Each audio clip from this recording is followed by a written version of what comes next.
মই তোক হাত জোৰি কৈছো ৰে বেটা, তই ঘৰত বিনা মই থাকিব নোৱাৰো ৰে। তই নিজে জানো মই কেনেকে তোক বিচাৰি ফুৰো অকমান ঘৰত নেদেখিলে। যতে আছো এনেকে আছো, তই ভালদৰে ঘূৰি মুঠতে। আৰু যদি কিবা বিপদত পৰিছ মোক কণ্টেক্ট হলেও কোৱা, তোৰ নাম্বাৰ চাম্বাৰ সব মুখস্থ আছে।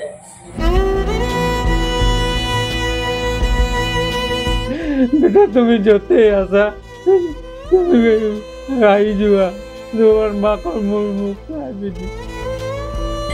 দিনৰ পৰা কান্দিছো, কিন্তু এতিয়া কোনো চকু পানী ওলোৱা নাই। মোৰ কেলে মই তেতিয়া মেডিয়াৰ ওচৰত কলো যে অকণো মোৰ চকু পানী হোৱা নাই। ল'ৰাটো আজি 7 দিন হৈছে, ল'ৰাৰ কাৰণে কান্দি কান্দি অৱস্থা নাই, কিন্তু এতিয়া মোৰ চকু পানী নাই ওলোৱা। কেলে মই ভগৱানক সুধিছো।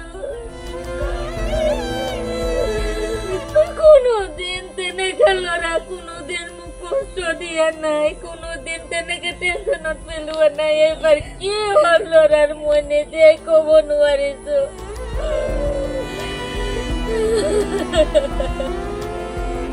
লগৰ নিচিনা হাঁহি ধেমালিৰে থাকো, কোনোদিন তেনেকে ডাঙৰ কথা নকয়। মই কিবা এটা কলৈ ঘূৰাই অতো নুঘূৰাই মোক। ল'ৰাটো আজি ঘৰৰ পৰা ওলোৱা 7 দিন হৈ গৈছে, কিন্তু অকণো এটা সন্ধান মই পোৱা নাই ল'ৰাৰ। যে কোনোবা ক'ৰবাত দেখিছো বা কিবা কোনো এটা বাঢ়ি গ'লে হয়, সেইটোও নাই মোৰ। তোক হাত জোৰি কৈছো ৰে বেটা, তই ঘৰত বিনা মই থাকিব নোৱাৰো ৰে। তই নিজে জানো মই কেনেকে তোক বিচাৰি ফুৰো অকমান ঘৰত নেদেখিলে। যতে আছো এনেকে আছো, তই ভালদৰে ঘূৰি মুঠতে। হিমাংশু ধৰা যতে আছা তুমি মা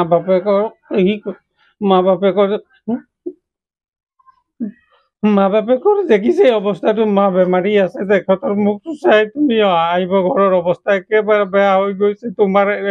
মোৰ একমাত্ৰ ল'ৰা, তুমি যতে আছা মোৰ ঘৰত আকৌ ঘূৰি আহা। আজি 6 দিন হৈ গ'ল ওলোৱা। মোৰ ল'ৰাটো আপোনালোকে য'তে পাই দেখি পিনি তো কণ্টেক্ট নম্বৰ দিয়া আছে, আপোনালোকে আমাৰ ল'ৰাটোক আনিব, যোগাযোগ কৰিব আমাৰ লগত। এইবাৰ ই মেট্ৰিক পাছ কৰিলে 2nd ডিভিজনত, বইজ হাই ছেকেণ্ডেৰী স্কুলত ই নাম ভৰ্তি কৰিলে। এতিয়া আজি 6 দিন হৈ গ'ল, 6-7 দিন হৈ গ'ল, আজিলৈকে কোনো অনুসন্ধান পোৱা নাই আমি। আপোনালোকে যদি ক'ৰবাত দেখে, এই ল'ৰাজনৰ ফটো দিয়া হৈছে, আৰু আপোনালোকক অনুৰোধ জনাইছো যে আমাৰ লগত কণ্টেক্ট কৰিব য'তে আছে ল'ৰাটো, আৰু আপোনালোকে যেনে সুবিধা পায় আমাৰ লগত যোগাযোগ কৰি আমাক জনাব। বেটা তোমাৰ কাৰণে মোৰ সৰু ভনী আছে, ভনী মাৰ কথা চিন্তা কৰিব। আমাৰ কাম বনটো একো নাই, হোৱা নাই, খোৱা বোৱা ঘৰ চৌকা জ্বলা নাই। তোৰ মাৰ অৱস্থা জানেই, হাৰ্টৰ প্ৰব্লেম হৈ আছে, আৰু ইয়াৰ যদি অৱস্থা কিবা হৈ যাব এতিয়া মোৰ আৰু তোমাৰ কি থাকিব একো ভাবিব পৰা নাই আমি। বেটা তুমি য'তে আছা তুমি আহি যোৱা, তোমাৰ মাকৰ মোৰ মুখ চাইবিনি।